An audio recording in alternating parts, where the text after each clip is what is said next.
I'm Luz Soldevilla Avila.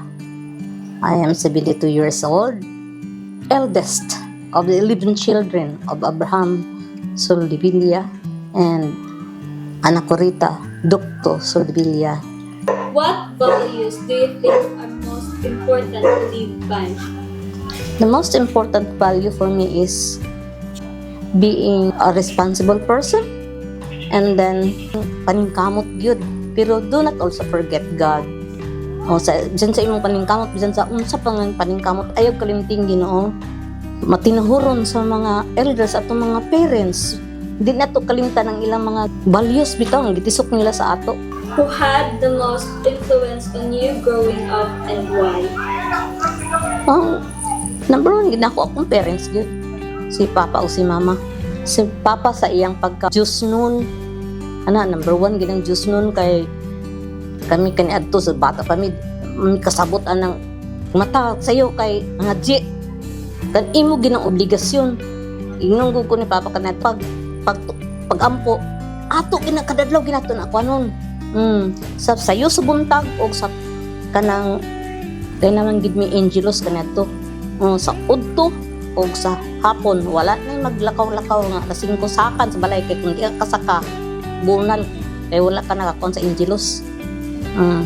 Nya sa kang mama sad sa kanang walay tingog kana lang mukon na siya mo trabaho lang siya nga kwan di siya gusto nga kana ganing kadoon pa kanya istorya usuhan ka ra pandaba didto or panlimpyo sa balay pero di niya utrohon kung dili ka mo palo di ka mo kwan siya trabaho nana si mama.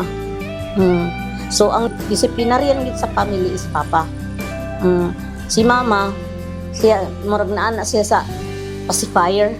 Kung pananglitan ka na ganing si Papa, masuko sa amo kayo. Siya nga, ay, siya nagpalabihin kay kanang, kuwan pa man na, bata pa man na, kinanglan pa man na sila o kanang inanausahay, kanang mga, kanang, malinga sa dula ba?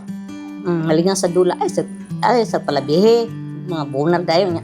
Mikin adto kay, kanang magsagob mi, dito pa man ilakang ubang ilang kapistrano niya dayon na may ilang kwan dito kanang sinibin marag swimming pool ba maglangoy-langoy sa mi dito haya pa din kwan nandugay na kayo niya wala kabalik sa balay na magbinsiwit na ganis Papa patay ka gidan kwan wa ka nakauli nga nagbinsiwit na siya na pagbinsiwit na wala pa kakauli pag uli nimo na bunal gid na niya magsugo siya magluwa ko din niya.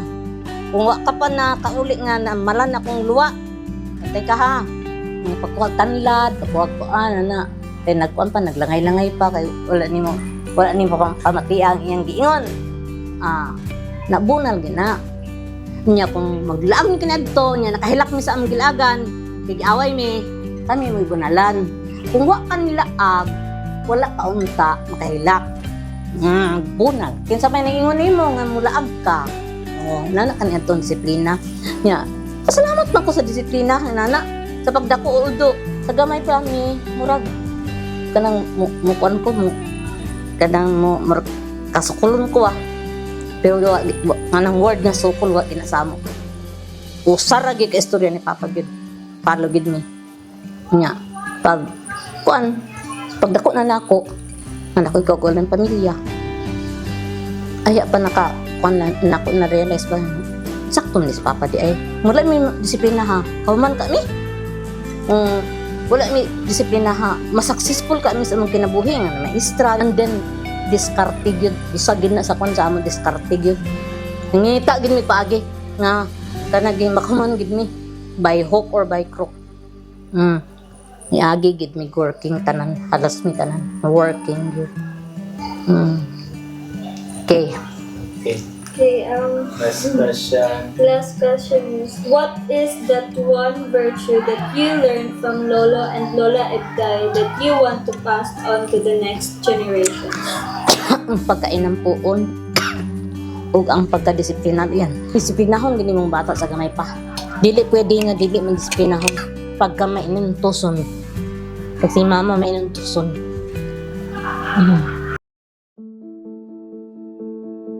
Positive thinker.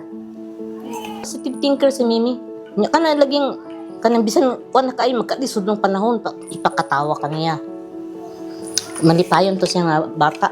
Nga kuan igsoon. Malipayon. Kanang kuan ay pasagid tingog dukiron.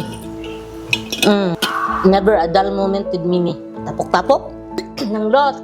Anta mag-inom ta. Ako mag-imo sa kwan. Pero korta sa 100 ta kay ako may mag-imo. Oh, korta.